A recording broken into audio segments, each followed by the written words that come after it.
Hi, my name is Rubidium. Today we're looking at the history of cinema and especially the history of color, how different color grades evolved, why they became popular, and how you can create them in DaVinci Resolve and use them for your films.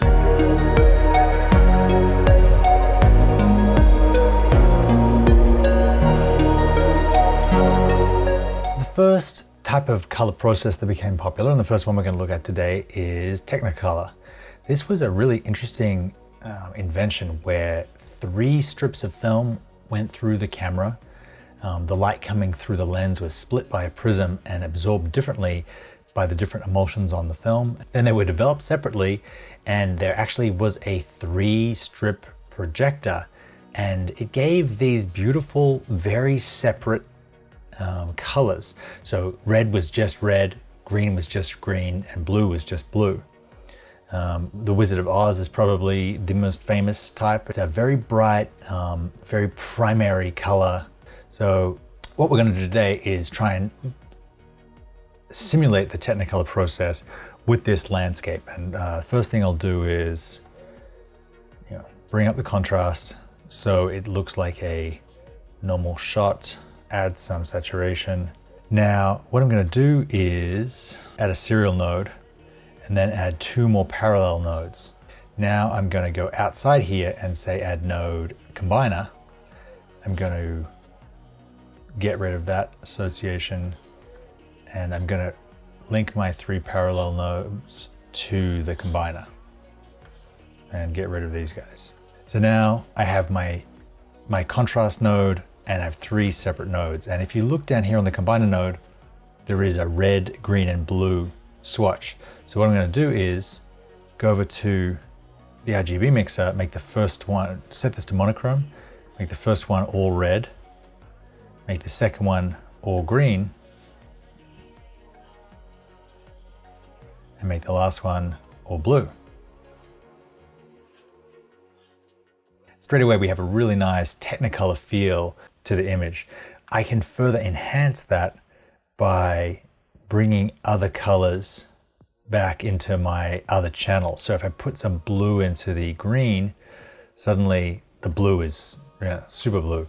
And then really what I'm doing is just sort of mixing these around, experimenting with the look that I want to get something.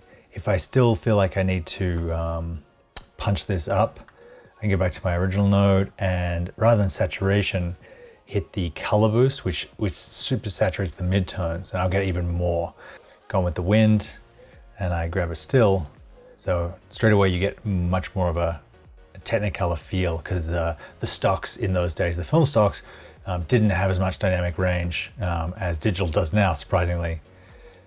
And I really like that. It's a smart little way to break the node apart into its separate colors, have control over the colors separately. And you can even if I don't want to mix this with blue, what I can do is push these up over 100%. The next color grade we're going to look at is this beautiful sepia tone from the 70s. That actually, this is a movie from the 70s set in the 40s. So it had quite a lot of a nostalgic feel to it. And you see these beautiful warm tones coming through the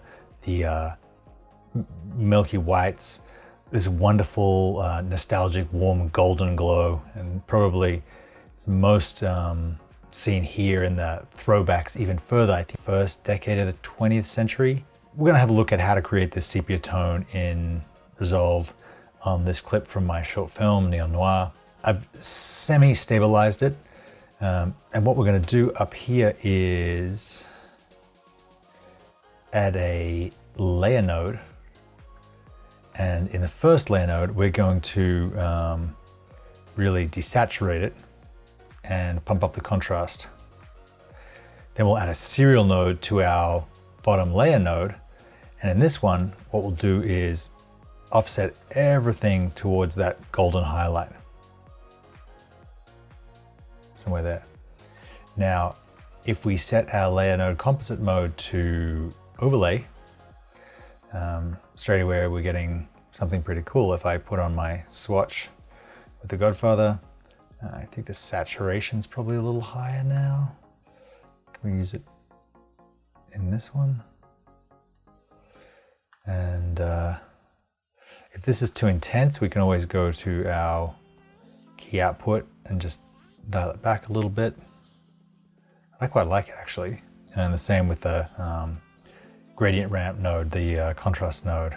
Let's take the contrast down a little bit, or shift our contrast pivot around so we're getting brighter skin tones. We're still getting some colors, you know, we're not totally blasting orange through the whole thing like we would be if we shifted this into the offset, because we have this bottom sort of pattern in the key. We can see what each one of these is doing. That's adding color, and this is giving us, it's only putting the color into the mids, not everything. But I like that effect, and I think it's a nice crime Godfather kind of look. So the next grade we're going to be looking at is Bleach Bypass, made famous by Saving Private Ryan. It's characterized by a desaturated background with a very high contrast silvery tone and isolated skin tones. So skin is one of the only things that kind of pops out in the Bleach Bypass. It was actually first used in 1958, Rickshaw Man. It's a Japanese film. It's done by skipping a step in the film's chemical processing where you bleach the silver from the stock. So in Bleach Bypass, you retain a lot of that silvery look. You get a really punchy, high contrast. It's probably the opposite to the sunny Technicolor look, but it didn't really get popular until Roger Deakins used it in the movie 1984, which was released, funnily enough, in 1984. And Saving Private Ryan is definitely what put it on the map. Here you have another still from Neo Noir. Frank is looking out over Los Angeles. What we're going to do is add a layer node, and in the top one, we're going to totally desaturate. I'll turn this on so you can see what I'm doing. And push the contrast so that we pull this apart. Now in the lower one, I am going to push up the saturation. And then in my layer mixer node, I'm going to set this again to overlay. And you see I have to turn the saturation, actually I have to turn the saturation all the way up to 20. And if I want to pull down my exposure gain, these layer mixer nodes in Resolve are the opposite order to Photoshop. The top one is on the bottom and the bottom one's on the top. So if this were Photoshop layers, they would be like this. So this one is acting as an overlay layer to the one below. So the color is acting as overlay. And what I can do then also is in my contrast layer, I don't want this quite so contrasty there, I can add mid-tone detail, which will add contrast, if you look here in the thing, just to the mid-tones. To my Saving Private Ryan still on. Still needs a little bit more saturation here. All the way up on 100%, so we'll bring it in through mid-tone detail, through the color boost. And then I can also mess with my temperature. Get something a little cooler. It's a nice bleach bypass look. So the last look we're going to check out today is the infamous orange and teal, or the summer blockbuster look. And this was used for a long time because of the complementary colors of blue and orange, or teal and skin tone. But it was really Michael Bay's Transformers that turned it up all the way and made it sort of infamous. It shows up in a lot of different things now. In the insane versions, I guess Mad Max Fury Road used it, and a lot of other blockbusters use it. And it works because it isolates our character from the background using color contrast, and allows us to see where the action is. Allows the viewer's eye to go where it should. So I've just got a color space transform on this node to bring it into something a little more realistic, a little more natural. And then what I'm going to do is add a serial node and then add a layer node. And what I'm going to do with the layer node is turn on my focus here. I'm going to go into my qualifier and the magic pen and just drag it from the middle tone of the skin into the shadows. So something like that looks nice. Then I'm going to hold down Shift and push my blur radius up pretty high. And then, so I don't pick up these other bits and pieces, I'm going to turn on a mask can make it really large. Now I have two different zones. So I'm going to go over to my background zone, which is the one without the qualifier, my node. And I'm just going to push the temperature towards the cold.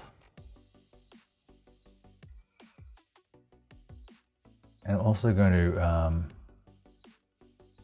pull down my saturation. See, with a layer node like this, basically the skin, whatever you qualify in this layer, gets passed around whatever you're doing to this layer. And you can see what's happening in the bottom layer. I'll go over to my log shadow wheel and push all the shadows into cold. And now you can see my skin tone is a little crazy, and I'll desaturate that as well.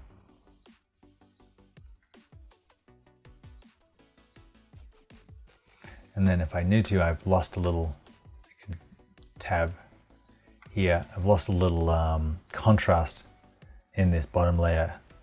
So I'll just, again in my log, turn things down to black here.